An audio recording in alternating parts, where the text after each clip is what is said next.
Hello, hello strangers. It's the 20th of November. It's episode 148. I bunked off. I just had a look. The last time I did a live was the 23rd of August, which is it's not good, is it? 23rd of August. That means like 4 weeks of nobody having Chocy Chat, including me, because I miss Chocy Chat too. So I'm truly going to go and put myself on the naughty step for being absent for 4 weeks. But we had a nice trip. We had a nice time. And it doesn't feel like I've been away because I'm just kind of doing this stuff. So Forest Road, Stephanie, Forest Road Chocolates, how are you? Jason there, Napa Valley, how are you? Nettie, how are you? Nettie is in Holland. No, it's not called Holland, Netherlands. Paula there, Fusion Chocolates, Gerard Bates, hello. Dolce Mara there, down in South Africa, I think. Emily is in Costa Rica. God, I've got to try and remember where everybody is. It's been such a long time. Chocolates by Loney, Talau Cakes Academy. Hello. Nadia, how are you? Nadia's doing some nice stuff at the minute. I knew some really nice. Alice there. Alice is just up the road from me. Hello, everybody. Stuart there, Blind Chocolatier. Kelly. I can try and remember where everybody is now. Walaikum salam. God, I'm cracking my throat there. Sugar Spun Sisters, hello. There's people in the UK, there's people all over. Mind your temper there down in New Zealand. I'm going to send some hellos and some waves out. So, my chocolate tastes better than Dove. Not Dove the soap. I know, Emily. I read your description. I think what a fantastic journey you've been on. Really fantastic journey. I know that we talked about the bean to bar stuff with you and setting up your lab and growing your own cocoa. Just what an absolutely lovely story. Keep sharing, Emily, keep sharing that story, because I know that so many people are intrigued that there is bean to bar, and then there is growing it estate to bar. That's another thing altogether. I think that's absolutely fantastic, really, truly. Asaba watching from Kuwait, walaikum salam. Chocolate Spicy, hello. It's been a while, everybody. Linda there. Linda, I need to make contact with you this week. Totally abandoned your class. I'm really sorry. Been a bit busy. Dark Chocolatier, Asma. How am I? I'm good. It's been a busy. Well, it's kind of holiday. Bit of holiday, bit of business. Lots of stuff going on. Lots and lots of stuff going on.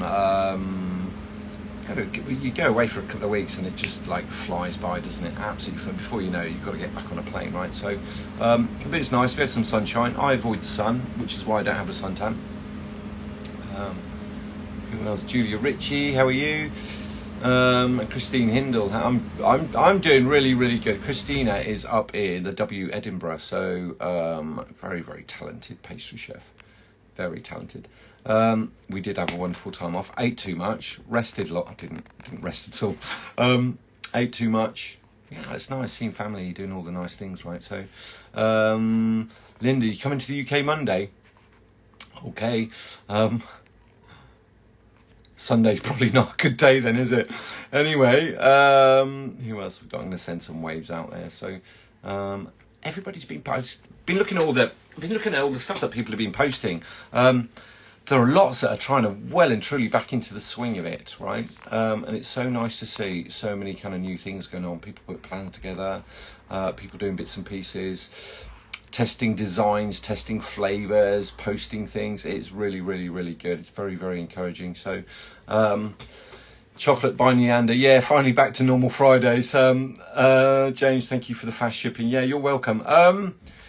Got home to quite a few orders. I've processed them. I haven't stopped for the last what feels like the last 48 hours, just desperately topping up. And I've got more to do tomorrow, and I've got more to do the next day. But yeah, we're slowly getting the stock back up. I thought I'd have enough in stock, but you know, it sells, so I'm not complaining. It's just one of those things. Asma, watching from Palestine. Walaikum salam.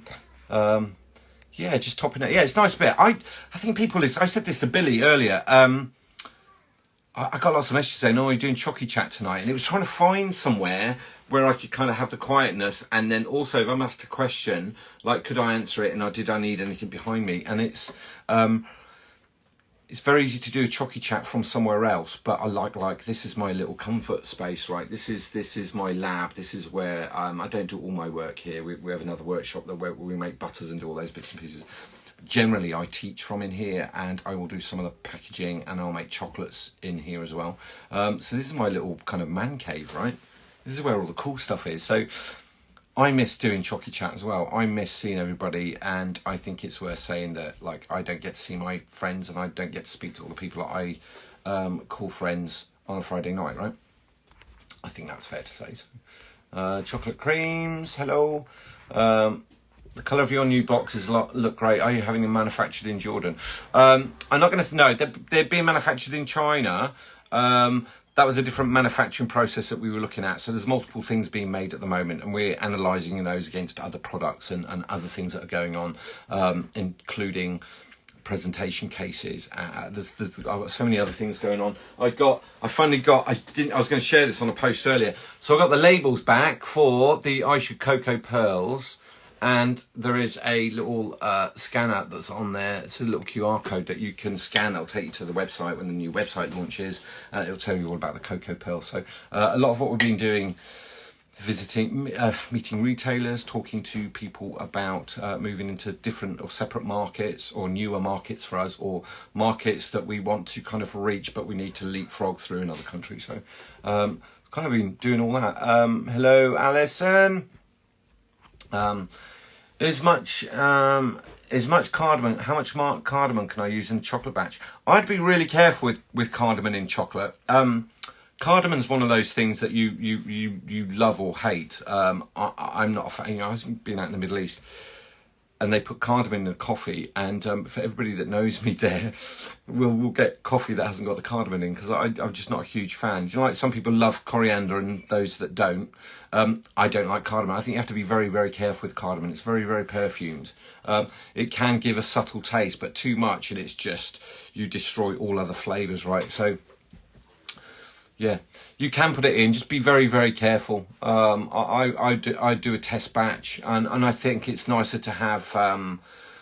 I think it's nicer to have a tiny, slight background taste than a wallop powerful flavour of cardamom, if I'm honest. So, in terms of how much, I don't know. I don't know, and I would have thought that it's not an infusing type thing. I think you need to put in a powdered variety, which can be very, very bitter as well. So my favourite pastry chef there in the world, Chocolate Shells, has joined us. How you doing, Michelle? Michelle, did you go up to when is the Calibut Day? I don't get a chance to get out. I've been to shows, I've been to other bits and pieces, but like in terms of getting out in the UK, no chance at all. Chocodilic there, I think Jersey, Guernsey, she's in Jersey definitely. So here's one of my favourite. XO Chocolate in London is based in Wembley. No, he's not, he's in Wimbledon. He's got some fun news to share shortly, I'm sure. Actually, he's going to hate me for saying that now, but yeah, watch that space. XO Chocolate London. Sup everyone. Hello. Chocolate and Sweets in Connecticut. Hello. Oh, is it next week? When is it next week? Oh, Michelle, do you not have to come back to you on that one? I might have to bunk off the day and go up to London for the day. Isle Bakes in the Isle of Wight. Hello, that's near me. That's that way, and there's people dotted all over the world, aren't we, tonight? So Ruth Kendrick, how are you? Who's got questions? It's only one question. It's been 3 weeks and nobody's got any questions. I didn't have anything planned tonight because I just been in a mad race. Literally, I walked in the door, turned melters on, got ourselves up to scratch, started blending colours, right? So pretty fancy chocolates there down in New Zealand. That was an interesting show you went to, Mariba. Really interesting show. Was it good? I hope it was fruitful. I hope you sold lots. Have I missed something here? Let me scroll back a little bit. Hello from Jersey. Up to my eyes in airbrushing. You should be getting airbrushing in your eyes. That's for sure. Definitely don't do that. Turn the pressure down a bit. XO Chocolate's not long, no. If I, Robert, I'll give you a buzz tomorrow if you're not too busy. We'll have a catch up on that one. So, because I'd like to come up to see what it is that you're doing. Mrs. So Sassy joined us. She's going to say hello. Sophia Cakes. Who else have we got? Ward. Rose is there. Hello, Rose. How are you? Rose, are you in the UK? Let me know. Was thinking about you and your family today with what's going on in the news. Fusion chocolate. Odie, hello. Ellen's there. Hi, Ellen. Ellen, can I just say thank you for your incredible answers. This is Ellen Rudolph. Fantastic answers on the Chocy Chat Facebook page. Really, I mean, some really good answers to lots of things. And I kind of monitor what's going on. I don't jump in and answer as much as I'd like to. Busy boy and all the rest. But yeah, Ellen, I just think the way that you answer some of those things with a kind of scientific approach, but it's really clear. Honestly, got a little place in my heart, because I think some people answer things in such a complicated way. Just you read through it and you're like, oh, I have no idea what you're talking about. Ellen seems to have ability to answer quite technical questions in a lovely, really sensible, logical way that makes sense, and I love that. Any tips on how to stock chocolates, stick chocolates to the foil bases? Tried some chocolate, but it didn't stick. Glucose. Oh, the foil bases as into stack, like Easter eggs. Yeah, confectioner's glue. Little bit of what do you know what you can do? I know we used to do years and years ago. Is we would mix a little bit of melted chocolate into glucose. We'd use that like glue. If you warm it up to around about 40 and let it cool down, it's a little bit more sticky. Just activates a little bit more. And then yeah, I guess Paula, is that what you mean? So. Can just use glucose. We used to call it like confectioner's glue. A little bit of glucose, a little bit of chocolate in there, and yeah, happy days. I think one of the things that does help as well, if you very lightly scratch that surface, because you want the chocolate to stick to the foil. So if you very lightly scratch that surface and then pipe the chocolate on, you'll find that it will bond, and then you can glue. I'd also recommend. Oh, I've got one here. Have I got one here? Have I got one? Can I reach it? Probably can't reach it. Where are you? They're the freeze sprays. Comes with a little straw. They're very helpful as well. So this is like Easter egg stuff, isn't it? So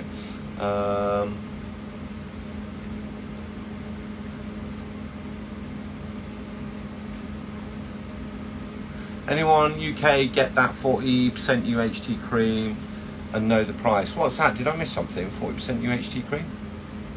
That seems heavy. Actually, 40% UHT cream would be quite nice. Quite nice to use for ganaches. That's quite low water content. Especially if it's UHT and you can heat it, that'd be ideal, actually.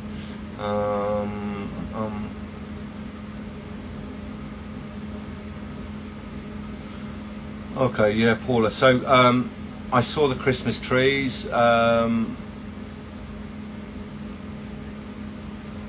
And you want to put 3 square chocolate parcels around them. I would, is it for posting or is it just for display? Because if it's posting, it's probably not going to stick anyway. I would kind of batch those. So Paula, what's it for? Is it for display purposes? Because I think you can, yeah, if you rough up the foil a little bit and then put chocolate on, at least you've got one rough area the chocolate will stick to, and then it will bond, both of them will bond together. So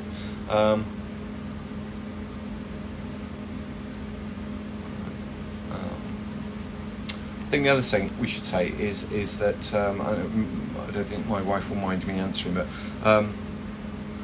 while we were in Jordan, Rania's mum sadly had a stroke, so that kind of put all our plans on hold, obviously, for obvious reasons.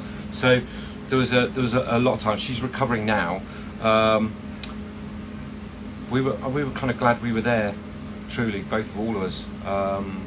It's kind of one of those moments you kind of have to deal with as a family, right? And I'm glad we were all there. So it's good. Hashim, so Hashim, I met. We had a chat about chocolate, and we had lunch, stroke dinner, stroke late dinner, lots of coffee. It's funny, wherever you travel in the world, you're not, or certainly wherever I travel, I'm really never that far away from somebody in Chocy Chat. And I think, you know, I'm going to tell this story because I like this story, but it started 3 years ago, and I was just spraying, and I never used to live, and it's like, oh, I'll just press this button and see what happens. And, you know, 10, 12 people joined, and it's like, okay, and then there was a couple of questions, and I was trying to spray at the same time as kind of read what was happening. So I said, well, I'll come back in an hour, and I think it was like 8 o'clock. I'll come back in an hour and I'll answer some more questions. and that was kind of the start of Chocy Chat. I don't think it even had a name at that point. I think it was Maggie up in Scotland that's like Chocy Chat Crew, so she's the kind of inventor of that name.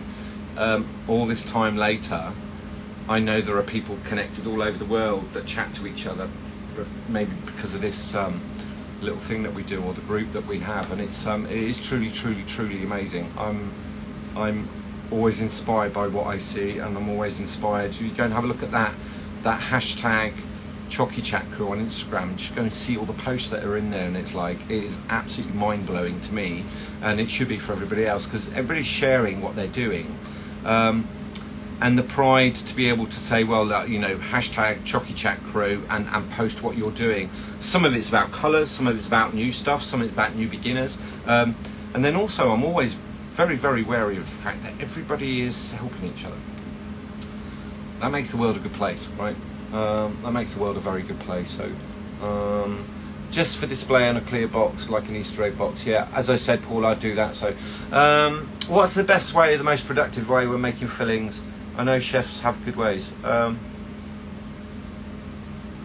best way to be most productive is to weigh everything up in little pots. I would, if I go back to back in kitchen days, what we would do is have everything on a tray, weighed up and measured up well in advance and stored, and then you would bring that tray out and you would, cream goes into there.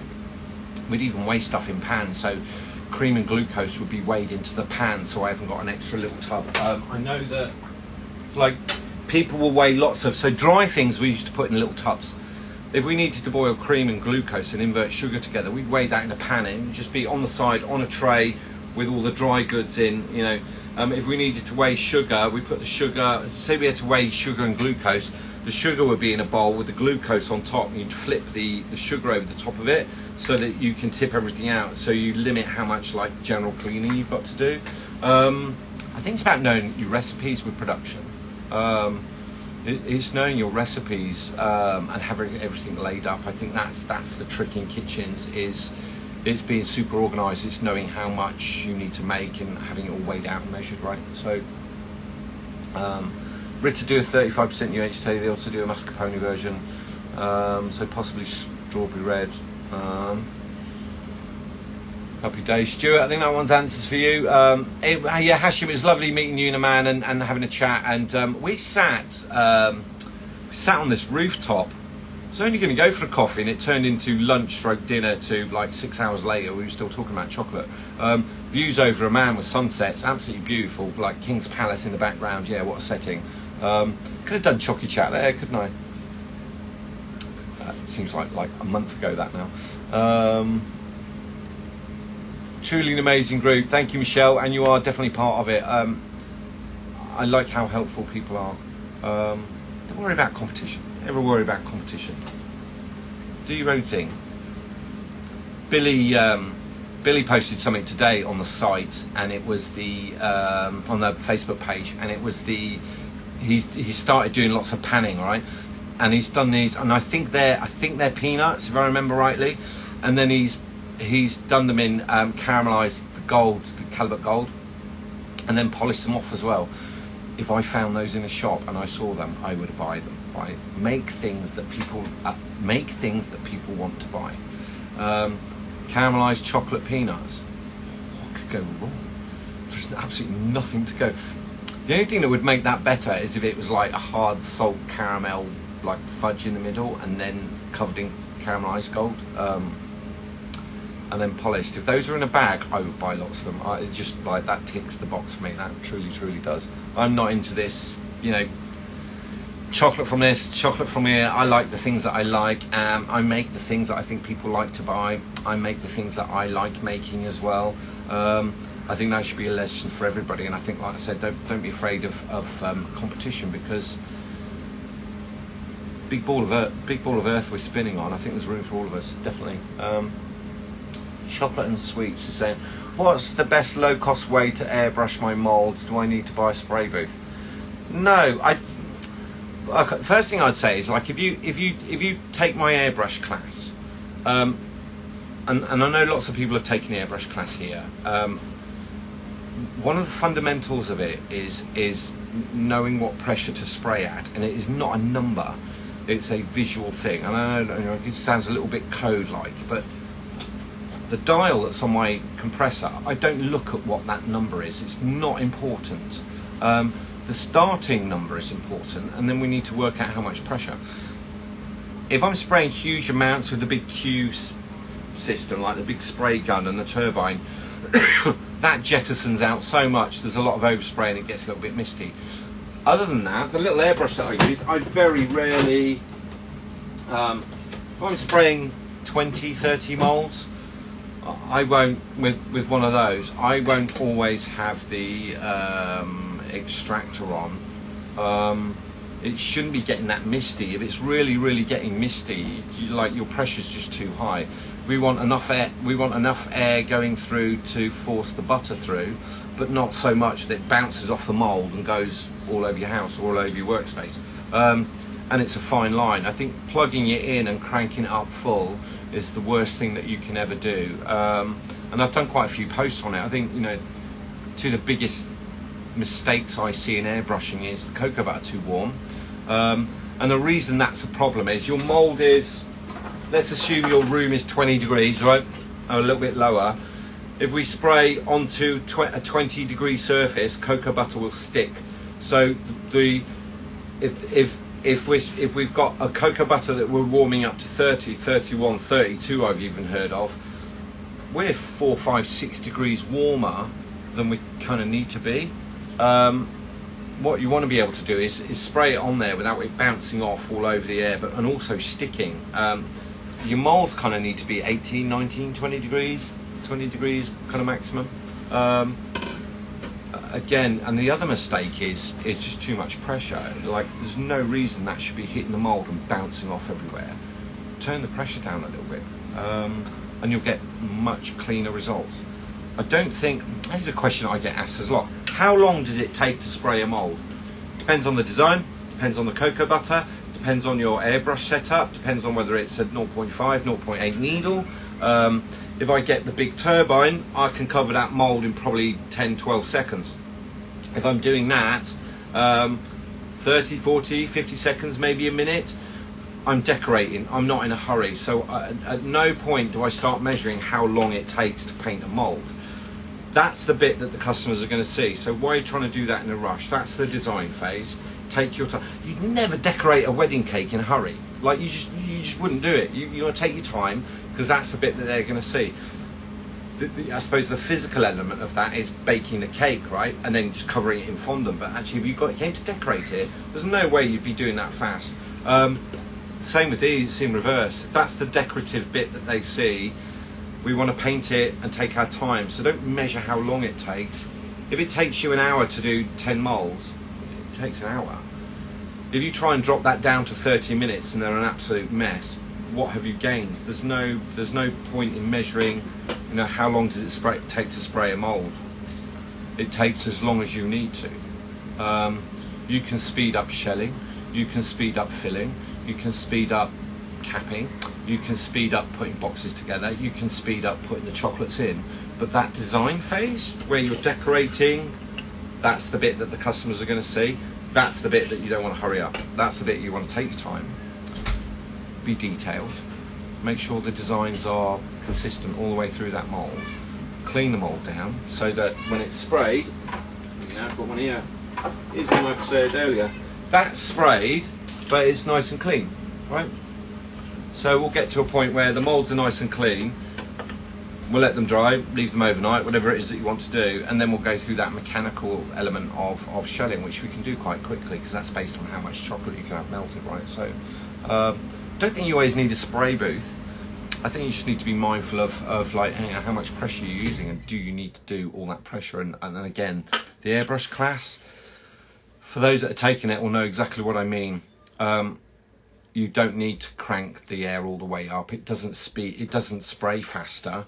You can't spray faster. What it does is waste more and more and more cocoa butter, which is an expensive commodity. And I know, because I make it. I remember one of my first lessons with you were talking about possibly starting up cocoa butters. It's been great to see your success. Randy and I were talking about this today. I've got the box. I've got the original box of the very. Oh, shall I go and grab that box? 1 second.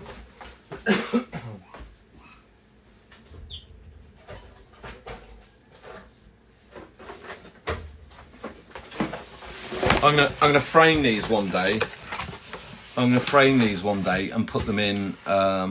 These were like the very first bottles. So a couple of boxes, and I kept one of each one, or the ones that I could recover. But Sparkly Rari, Sophia's, the very first bottle, the very first bottle we ever made was that one, and that is batch 01 and it's 001. So I'm going to put those. Yeah, interesting journey. A decision we made was I couldn't buy colours, so I'll make them, and like the plan was never chocky, you know, I don't know, chicken and egg, I don't know what came first. I was making chocolates and I was teaching, and had lots of classes booked. Started making some colours because I couldn't buy them. Researched, you know, it was a year of doing research and working it all out, and what is it that I wanted to design, because I didn't want just another brand that's the same as everything else. And I think it's a very interesting journey. It's a very interesting journey, a very enjoyable one as well. Actually, I was in here today making colours, or bottling up and labelling today. Once the bottles are set, I kind of bring them in here and we get them all labelled, and we kind of look after it. And it's just music's on, pot of tea. It's just really nice. Totally different from my career before in big kitchens, which I don't know if I work more hours now. I don't measure it.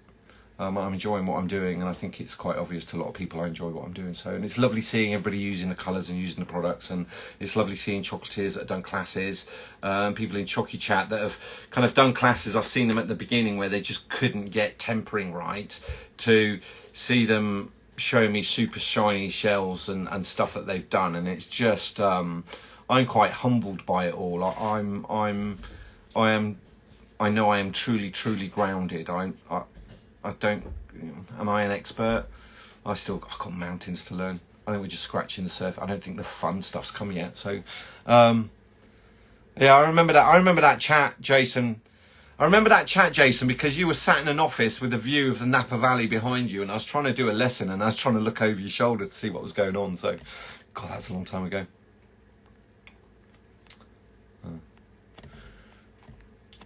Just as Kelly's saying, I just did a preview party with all my holiday offerings. It was so helpful to make everything and make my mistakes now rather in December.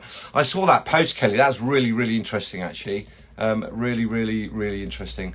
There's a young lady here that I met in a man as well, and the brand, it's going to come to me in a lilac chocolates, right? Really beautiful stuff.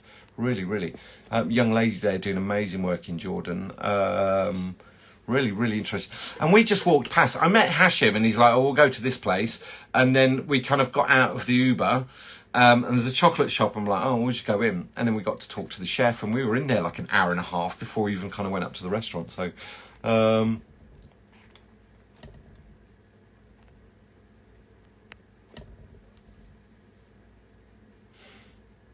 some good answers here about the extractors, right? Absolutely good stuff. How do I spray a mould with flat colour? It depends on the mould. Different moulds, different shape, different technique. Again, this is kind of goes a bit more into depth on my airbrush class. I'll tell you the mistake that I always see. A couple of them. Waggling, right? Waggling. There's a couple of people here that know exactly what I'm talking about. I know there's somebody that's going to go, "Oh my God, yeah, that's me." Waggling. That we're not airbrushing like that. Waggle it like this stays still, and it's smooth, right? If you want to just do flat colour, right, so it's crystal clear, we don't spray the centre first, spray the edges. So we'd spray, so I just wanted to spray that one there.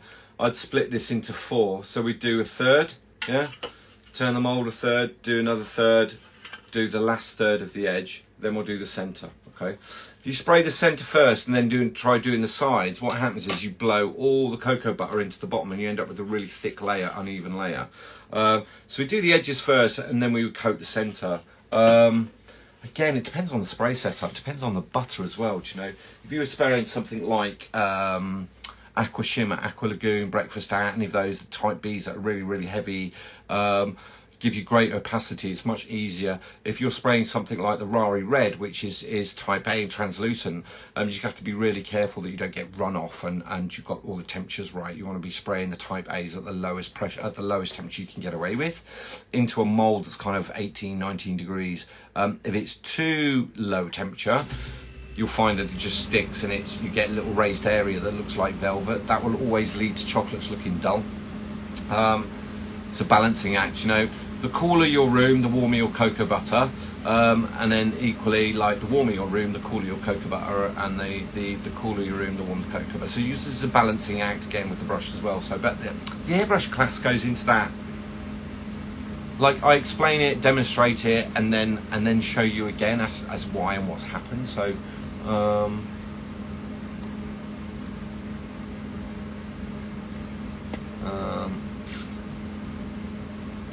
Hello, good evening. How or best way to clean an airbrush? Not with water, right? Do not put water in an airbrush. Also, and I'm not kidding, don't put them in the dishwasher, right? Don't put water in them. I've heard people say to clean it through. Again, the airbrush class goes through all this because you've got this little thing on the end here, and that's there. This cutaway, that's there for emptying the airbrush. That's what it's for, right? Is why I choose this one. You want to warm it and just wipe it with a cloth and then just spray out any excess. That's it. The next colour that goes in will push any excess out. I have heard people say just put clean cocoa butter in there and spray that out. That's an option. That's very expensive because if you look at the price of cocoa butter now, it's getting around kind of 15 pence a gram. If you're going to throw 10 grams down there, you're just going to add £1 or more to the cost of your chocolates, right? Which is expensive, and nobody can afford to waste cocoa butter right now. Warm the brush up, empty it out, give it a really good wipe. You don't need to take them apart. They are not designed to take apart all the time. If you keep taking them apart, you're just going to end up threading them and ruining the little silicone valves that are in there, and there's also a little rubber valve in there. They're not designed to be taken apart all the time. They're just not that robust. I don't recommend taking them apart lots. You can take them apart to see if you've got blockage, but if you use it and keep taking it apart and cleaning it, eventually you're going to wear all the screws and the threads out, and then it's not going to spray. You're going to press and it's going to hiss everywhere. So give it a good warm up. Give it a brush. Put it aside. When it goes cold, that cocoa butter will solidify and that will protect all the working parts. And again, next time you want to use it, warm the brush up. Don't have it too hot. It wants to be below 33.8. If we put tempered cocoa butter in there and that's hotter than 33.8, the cocoa butter that you put in it's going to go out of temper because you're making Beats crystals. You'll be able to spray and it'll be absolutely amazing. And then when you turn the chocolates out, you'll discover the disaster. I'm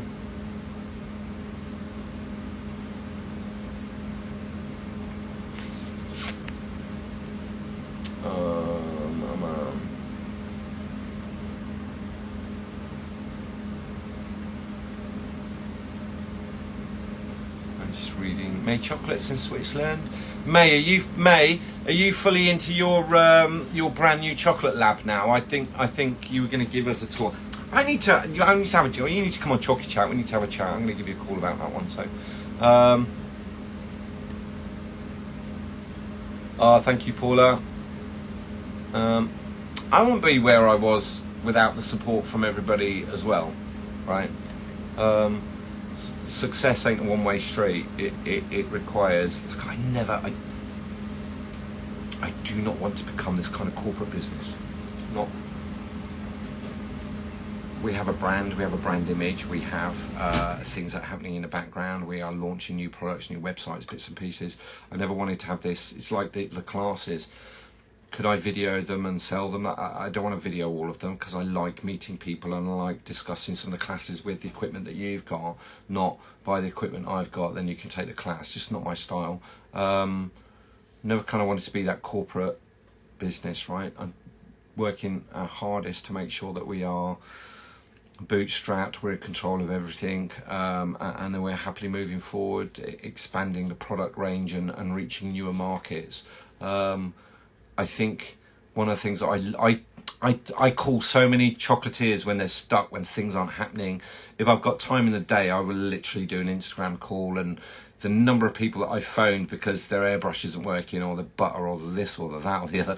I love being able to do that as this business, right? I love the fact that we're not so big that we can't, that I can't. I'm the maker, I'm the creator, I make this stuff and I talk to the customers. I'm really proud of that. I work really hard to make sure. It's like going to visit customers in the restaurant, isn't it? It's a kind of nice thing to do. Well, it should be. Or talking, if anybody does market stalls, you'll know what I'm saying when sit and have a chat with somebody, or stand and have a chat with somebody that's bought stuff from your market, and you talk about what you do. You kind of walk away with a real kind of spring in your step, not cha-ching, I just made money. I think there's so much more to running business than it just being about money. I think it's also about customers. As I've said so many times, you have to go and find your customers, right? For those that do corporate orders, how do you get the corporate clients? Is it just social media, or do you cold email companies? Bit of both, a bit of everything. I think the best way into corporate businesses is either via an HR person or via secretaries, PAs, without a doubt. Without a doubt.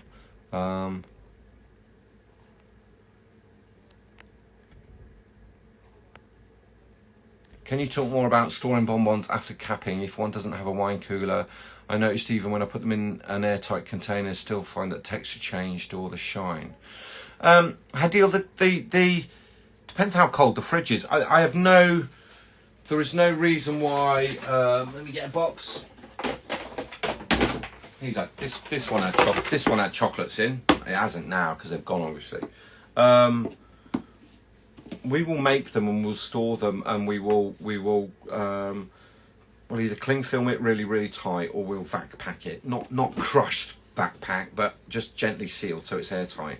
We'll store those in the fridge. Things like salt caramels, pralines, providing the room temperature is kind of below 20 degrees. They're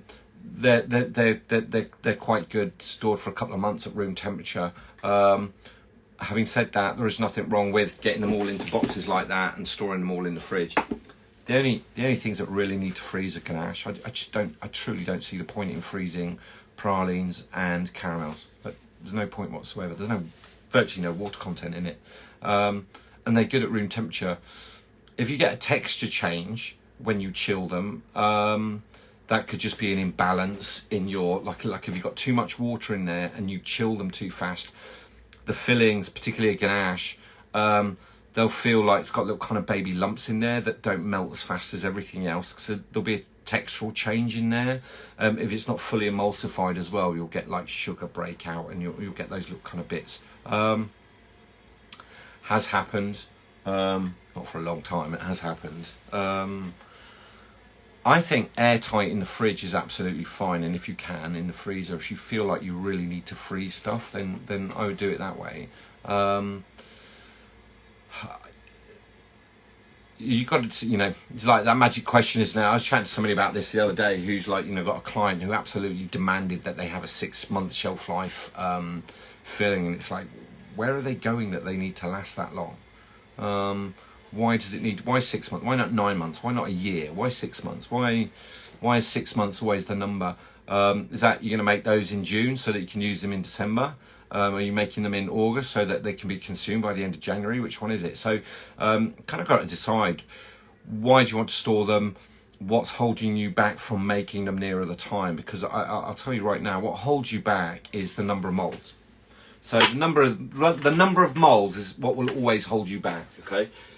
You can spray at the point. I don't want. We've got 30 or 40 on the shelf here that we're using or we're about to use. Once we get into the spirit of things, kind of nearer Christmas, I will aim to not have empty moulds on the shelf, so they will be sprayed and they will be decorated, and then all I have to do is light, turn on a melting tank and add silk and shell, and then the fillings, not a big issue. Fillings, I don't find making fillings a long-winded process. Storing them, cling film, airtight, into a fridge, and then when you bring them back to room temperature, just let them come back to room temperature. If you take them out of the fridge and you're going to get condensation on them, if you touch them, you're going to leave fingerprints all over it. We'll bring them back to room temperature. We'll take the lid off, okay? And we'll leave them maybe up to an hour, maybe up to 2 hours, just to even out the temperature. When all the condensation's gone, then we'll move them into packaging and do it that way. So,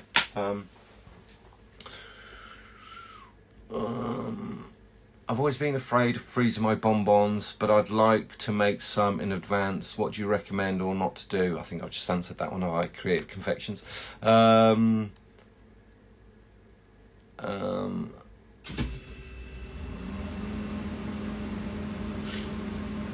Yeah, Dolce Mara, that's always an issue. You get people that come and talk, but then they don't commit. I think that the difference between sales and marketing. Sales is getting the orders. Marketing is telling them about the product, right? And I think, like in a small business, you kind of have both hats on. We have a huge amount, hundreds and hundreds of emails of people asking. Most, whether it's super yachts or hotels or groups or chains, or we're dealing with, one of the challenges we have is dealing with purchasing managers, purchasing people who just do this endless list of, we want this, and this. And you do the quote, you do all these bits, and then you don't get a purchase, and then you find a chef just does a private order with their card, and it's like, we undercut it.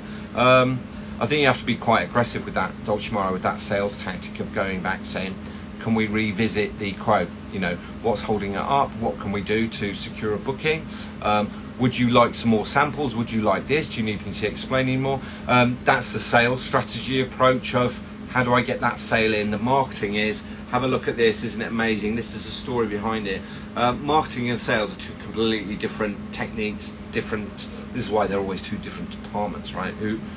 Departments that have a little conflict between them, because marketing think they're more important than sales, and sales think they're more important than marketing. Both go hand in hand, because if you're the producer, you're just producing the product. Now you need to tell everybody about it. Now you need to maybe get a little bit aggressive and go back. And if you've had those conversations and you've got that email, you've got that number, don't be afraid to just go pick up the phone and say, I'm such and such. We had a lovely discussion. The appraisal sandwich, say something nice, something negative, something nice on the end. It was really lovely, stimulating, having a conversation about you. Notice you didn't buy any chocolates. Is there anything we could do to help that, right? It does. Paula said there, it takes time, you've got to keep going. You got to kiss many frogs before you find a prince, right? Isn't that the phrase? It's like number of followers. The number of followers doesn't equal the number of purchases. So somebody's got 250, 500,000 followers doesn't mean they're going to get 500,000 sales, right? If you're lucky, it's 10%. If you're really lucky, it's 10%. If you're average, it's 1 or 2% of that number of following. So you just got to keep posting, keep asking, right? Posting is marketing, sales is following up with a phone call, and you just got to keep hacking away at it, right? Still finding out what's the best way to organise all the stuff. It's a process, but it's so great to have more space and great to be back making chocolates. Nice one, May. I need to give you a call. Michelle saying, I've done markets before, maybe 8 months later somebody contact me for a corporate order. Keep talking to people, giving out cards. Nailed it, Michelle. Yeah.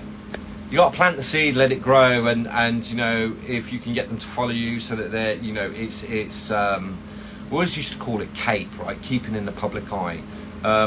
Just got to drip feed, just got to keep going. Stories, as an example on Instagram, they're gone after 24 hours. Nobody will ever see them again unless they go into your highlights. So if you are posting to stories your chocolates and you think, I'm getting a bit repetitive, we're getting a bit boring. Generally speaking, your stories only go to about 10% of your followers. So let's assume you post on a Monday and on Tuesday it's gone. 90% of your followers never saw it, so you need to post it again on the Tuesday. Keep posting. Just keep posting. After 24 hours, that story's dead. Do another one. Keep going. Right? if you're getting bored with it, of posting, I think it's probably that you're doing the right thing. Just keep posting. Corporate orders, corporate clients, hashtags, all those kind of things, they all help. But this is where you need to have the business hat on. It's all lovely and romantic making chocolates and being the creative soul, but actually 50% of your business is making chocolate. The other 50% is telling everybody about it and getting them out, right? No different for me with this product and the products that we make. This making them, it's lovely, leisurely. I love what I do for a living. I absolutely adore what I do for a living.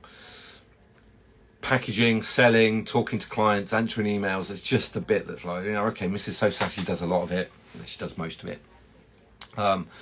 Just got to keep going. It's just a never-ending task. And, if you find that your email box is empty, you start advertising and marketing a bit more. So, how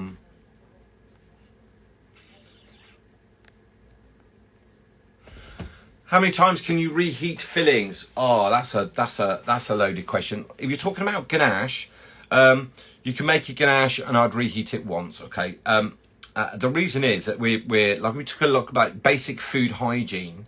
Basic food hygiene is working in clean conditions. So it's hand washing, using clean equipment, and following set procedures. So that's the basics of food hygiene, right? So clean equipment, clean person, clean ingredients, in a controlled environment to produce a product that's going to be consumed with a use by date, not best before, use by date, right? Because it's going to be a ganache.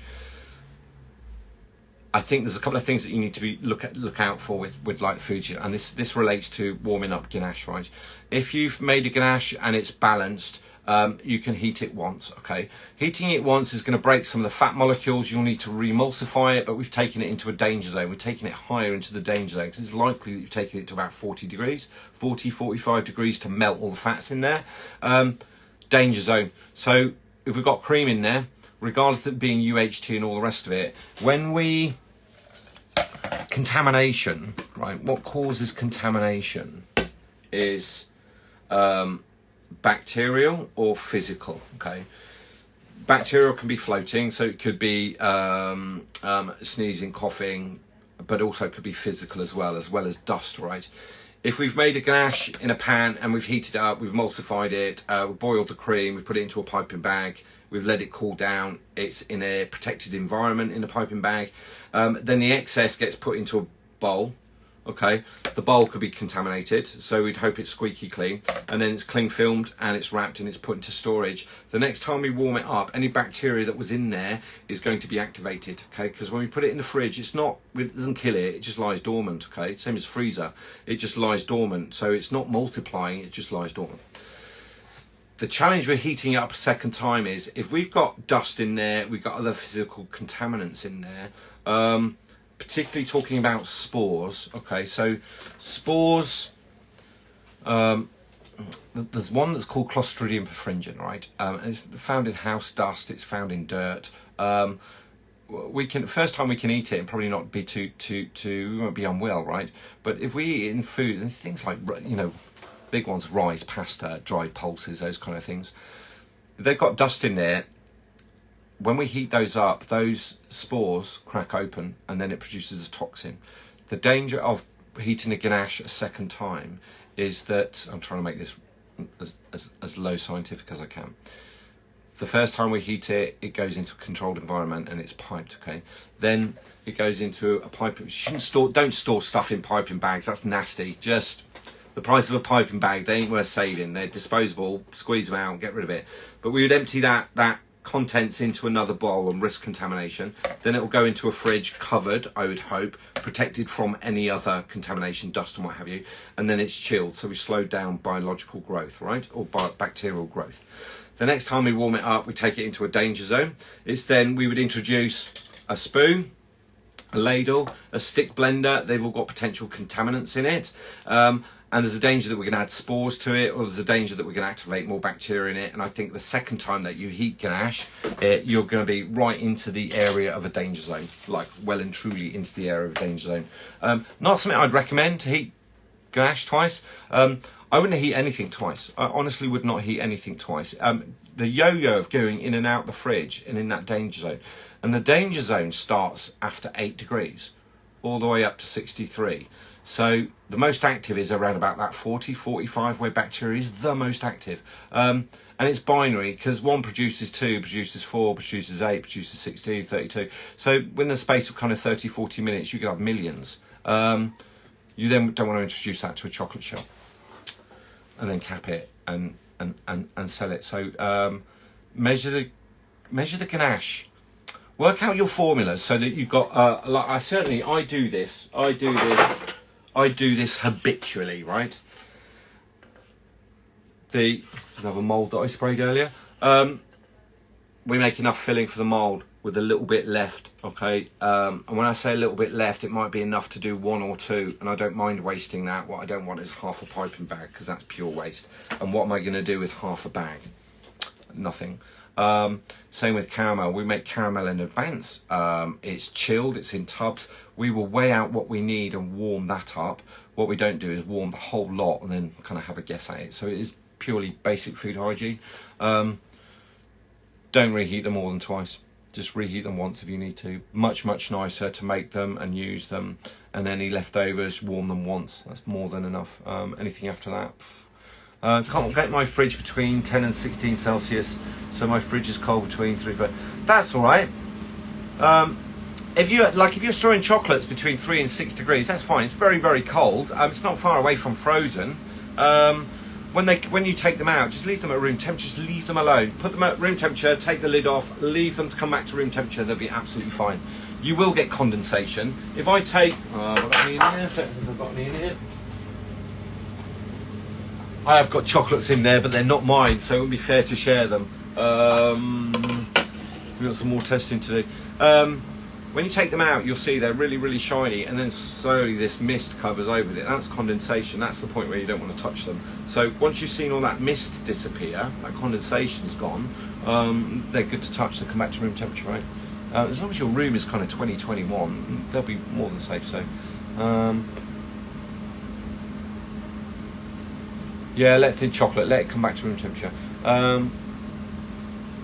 Can cocoa colours be used after 1 expired date? 1 year expired date? I put a best before, because scientifically there is no water content, there's nothing in there that would diminish it. A use by date is a use by date is specifically there would be biological damage to the product, so consume or use by that date.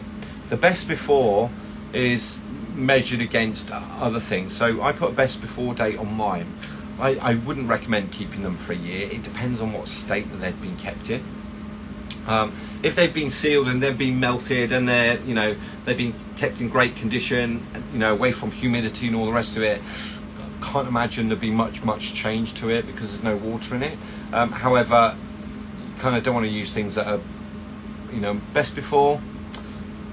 I guess if I was doing an inspection, I saw a best before and it's kind of 2-3 months, I kind of wouldn't really bother me at all. It depends on the product.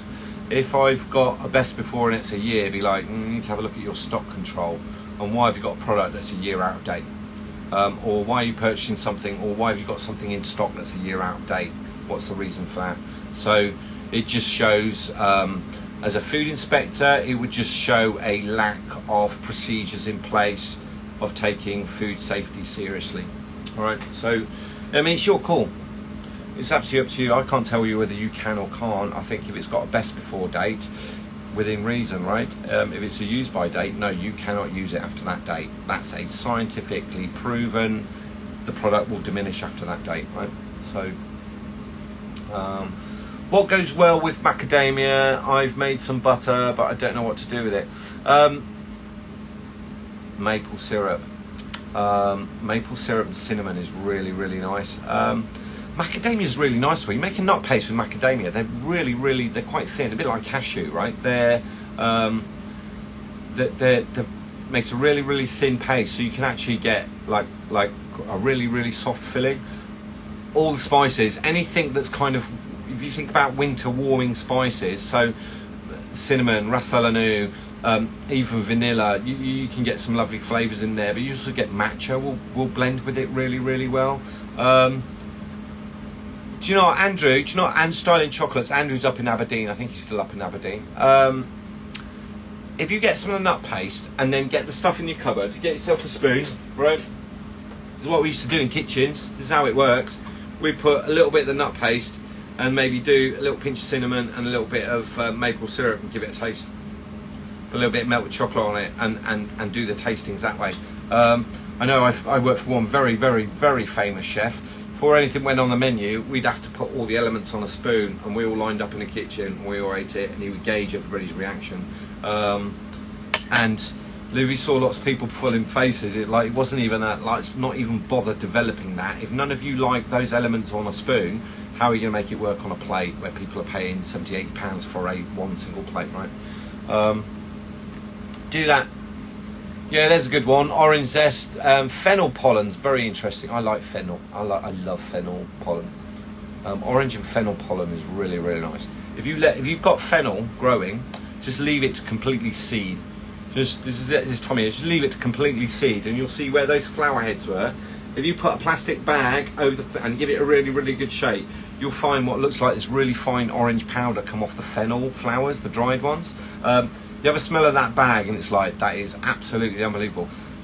If you then take fennel pollen and if you toast a couple of coriander seeds and give them a crush with pestle and mortar, you get like this orange and fennel, which is really nice, bound into chocolate, white chocolate. And obviously macadamia nuts are very, very light. That would blend in there as well.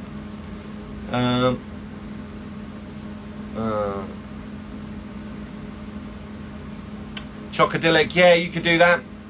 You know what I would say, Chocodilic, is see if you can just formulate your filling so that you've got enough to fill the molds that you've got. I know it's a real challenge, but this is what the summer was all about. It's like documenting all your ideas, writing everything down.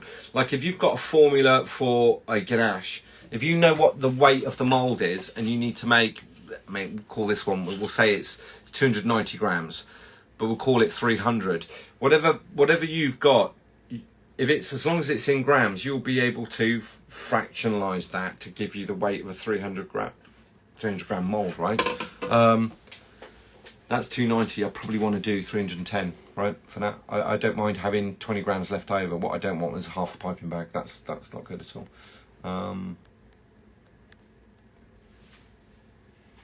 Yeah, Ellen. So Andrew, Ellen said that there. It's good. Yeah, it's neutral. It's kind of, you can roast them, but they're very, very soft. They're very, very liquidy. It's a bit like cashew nuts. So you can roast them, but you don't really get much flavour. It's quite a neutral nut. It's a good carrier though, macadamias. Pardon my ignorance, but why is it nasty to store ganache in a piping bag? So many reasons. The end has been snipped, so we got air going in. You can fold the bag over. How do you then reheat what's in the piping bag? Because if you put it in a bowl and microwave it, you've then got to start squashing it round, but you've got a hole in the end of the piping bag. It's not practical. I don't think it's clean. If we got the end of the piping bag cut off, then we got air, we got other things that can go in there. What we don't want is if it's in a piping bag and it's sealed and you tie that knot on the end of it, yeah, it's kind of a sealed bag, it's like bubble, right? As soon as we snip the end off, it's how do you reheat it, and how do you reheat it hot enough so that you can get it all emulsified again. Actually, do you know what you want to do is just tip it into a bowl, smooth layer, cling film, tight the top, store that away. I was always I'm a bit of an old school chef. I don't like stuff seen stored in piping bags. It kind of looks not nice. You can't see what's in there. You can't see what's happened. You can't see if there's been bacterial growth or mold or anything. It's not a pretty sign. I've been to kitchens where like everything's just in piping bags, all in bowls, all rammed in, just shoved in the fridge, and it's like, let's all go for a chat outside by the bins and have a talk about food hygiene. I'd never do things like that. Jason knows what I'm talking about.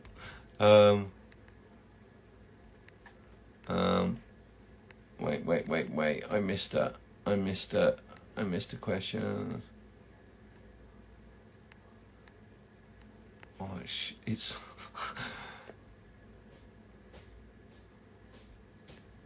sorry, all the questions have jumped forward like, oh, hang on, I've got to scroll all the way back. So here we go.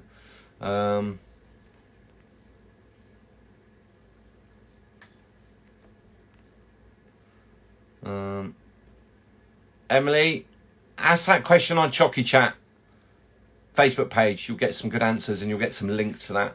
How do you apply gold leaf before shelling or rub on after a moulding? Misty Max, you got a choice of both.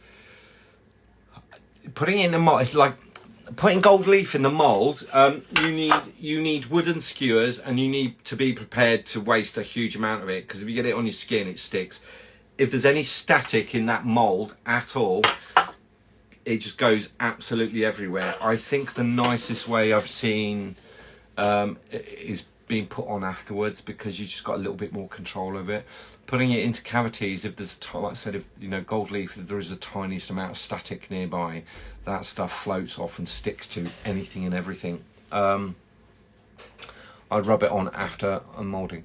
Do you consider mascarpone cheese or cream? It's in between both, but it would need heating because it's probiotic, right? Most are probiotic, so cultured, right? I'm not a big fan of using cream cheese and mascarpone raw in a ganache. I think it just screams an absolute nightmare at some point. If I store my Bond-Ons tightly wrapped in a refrigerator or wine fridge, do I need to put a dehumidifier in there? No, if they're wrapped, create confections, if they're wrapped and they're airtight, no, there's no reason to put a dehumidifier in there. I think that, if your room is really, really humid, I'd find a point in the day where it's not. Generally, after the sun's gone down, the humidity's disappeared as well. So, no, you shouldn't. No, things are wrapped tightly and they have got, and they're airtight. You won't need a dehumidifier. Locally, it's good. Caramel question. Why wouldn't I always start a caramel with glucose and sugar if glucose prevents crystallization? Why wouldn't I always start a caramel with glucose and sugar if glucose prevents crystallization? When we melt down dry sugar, when we melt it down with heat, we create the same structure as glucose, so it's hydrated, right? So glucose does contain an element of water in it, or it has an element of water to it, as does inverted sugar. It doesn't, for the amount of glucose that you find in caramel recipes, it doesn't, it's not to prevent crystallization, it actually gives it elastic. Glucose is helpful. It can slow crystallization, but it also can add elasticity, can add elastin to things. I'm not a big fan of putting glucose into caramels. I just kind of don't think that you need to. It's another ingredient that just doesn't need to be there. If you can learn to control the heat very, very slowly and melt those sugars down. The reason that you see summer, and we used to do this with younger chefs, right? Because younger chefs have very poor heat control. As a chef said to me once, it's somebody I still look up to, somebody incredibly influential in my career, said that, the cooking is the controlled application of temperature on a foodstuff, right? So whether that's whole, controlled application. When we had youngsters making caramels, they weren't very good at controlling that heat, so they put sugar in, burn it black, add more sugar, burn it black. We'd end up with like black treacle. What we did with the youngsters, what we do with the younger chefs, is we put glucose in first, and then we got them to put in, once that liquefied under the heat, when we put sugar in, those sugar crystals that we added would melt quicker and they would melt in a more controlled manner. As we progressed with their learning, we removed the glucose and got them to just melt the sugar. The amount of glucose that you put into a caramel doesn't make a huge amount of difference, my opinion. It prevents crystallization. It prevents crystallization, but not as much as you'd imagine. It adds more elastin than it does anything else, right? So if you wanted to get caramels that are nice and stringy and chewy, glucose is going to be your best friend. But we would add it in after we'd caramelized it, right? The other thing is that if we heat glucose above 70, I think it's 78 degrees. Michelle might be able to correct me on this. If we heat glucose above at 78, it starts losing some of its properties. And I think it's exactly the same for inverted sugar. I always kind of laugh a little bit when I see chefs dollop inverted sugar into a boiling hot caramel, and it's like, what you've done is add a liquid to it. The properties that inverted sugar had have gone, right? Completely gone, because we got rid of all the acidity with the heat, right? What's the best productive practice for shelling? Don't understand. Have all your molds ready, have enough chocolate ready, go for it. Shelling is a mechanical thing. It's not like just do them all in one here. Again, you can do it fast, you can do it slow. What you need to do is make sure you do it accurately. There's no medals for making chocolates quickly, trust me. I'll tell you what, there's a lack of sales if you don't make them nicely, right? How long will it take for orders to be dispatched? There's no orders going out till Monday morning now. There's no orders going out till Monday. And generally speaking, anything that comes in after Friday lunchtime will go out on Monday. So, how many days can I spray my molds in advance before moulding? You can spray months in advance, as long as they're stored correctly, out of humidity, cool, dry place, stood on their side. You can spray for weeks. We've had molds. I shelled molds that we had a year that Sophia painted. I showed on a Chocy Chat, I think. She painted some eggs, and we kept them for a year. So they were tempered. If it's properly tempered, your cocoa butter's properly tempered. It's as well tempered in the mold here as it is in the bottle, right? So as long as we protect that, I stand all mine up on their side. So those will all store. These ones. This is for a class I've got. They'll store on their side so no dust gets into them, physical contamination, and then it's nice and dry in here, and it's not, temperature generally is below 20 degrees. So what you want, just protect them. You can spray on Sunday and shell the following Sunday. It's no problem with that at all. Hi there, recently new to your account, seriously obsessed. How do you temper your colours? I'm going to answer that one now. There is a video coming out shortly about that, which is going to be linked with the new website, and it's going to be linked on the YouTube channel, so I'm not going to answer that one right now. It'd be long-winded for me to go through that. Tempering is the action, but it's how you do it and why you do it and how quickly you do it is the good thing. So, right, I'm going to scroll along to there. I don't have issues with bonbons, but I do with bars. Are release marks due to more humidity or temperature, and what's the general threshold? With bars, they're cooling down too quickly, okay? And I've answered this a few times. If I had, let's imagine that is a huge bar, okay? If the surface area of this is too cold, okay, and we pour chocolate on it, if we could look at it microscopically, okay, when we pour the chocolate down, it's stopping, it's staggering like that, it's going along like that, and that's what those marks are, okay? And then the other thing is it's cooling down from the outside inwards, okay, which is why you always end up with this oval mark, okay? What you want to do is you want to lessen the impact of a very cold mold against warm chocolate. So slightly warmer mold than you would have, or slightly warmer chocolate than you would necessarily use. So I know most people think that we should be using milk at 29 degrees and white chocolate at 29 degrees and all the rest of it, actually. But when you pour in bars, nothing. If your chocolate's tempered, pouring it at 22 will give you a much better release.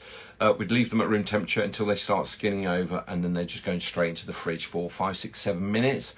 Massive shock of cold, and I'm going to get them out of the mould as soon as I can. It seems to work for a lot of people, so it does for me as well.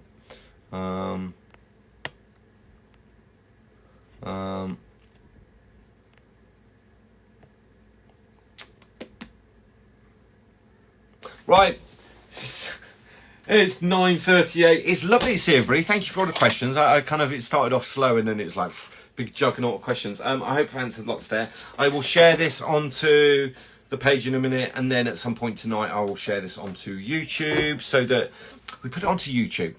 Go and have a look at the channel, subscribe, because when new stuff comes up, there's lots of little shorts there as well. the reason we put it onto the YouTube is it's easier to scroll back and forth. Everybody knows on Instagram, like you move your finger a millimetre and you've lost 25 minutes of an hour's chat. So on YouTube, it's a bit easier to see. You can sit back and the controls, you can just rewind 5 seconds. It's so much easier. So I'm going to get away. Was one last question there? I can't answer anymore. Truly can't. I need a drink. It's a bit hot in here. I'm melting. I will see you all next week. We're fully stocked up. If there is anything, there's a few. The stuff's selling quicker than I can make it at the minute. So just be patient. If there is something that's out of stock and you really wanted to order it, just ping me a message and I'll tell you roughly when I think I'm going to get that made. I've got hands-on classes all next week. So I can be back in about and hoping that these will be ready very shortly as well. So for the people that are waiting for those. Airbrush classes there. It's the only one that's available at the minute until I've caught up. Nice to see you all. I will see you next week and it'll be here like that before you know it. Have a lovely week. Be nice to people, especially those closest to you. Join Chocy Chat page. There's lovely, beautiful, wonderful information on the Chocy Chat Facebook group.